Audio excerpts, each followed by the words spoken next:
Assalamu alaikum Commerce Craze Hub.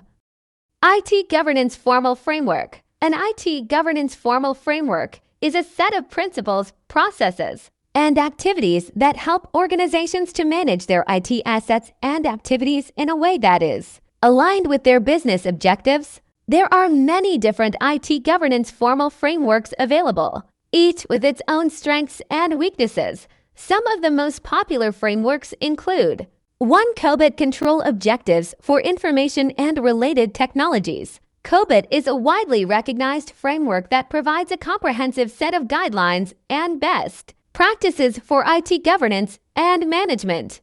It focuses on ensuring that IT investments and activities support business goals and objectives, while addressing governance and control issues point to ITIL information technology infrastructure. Library ITIL is primarily focused on IT service management ITSM.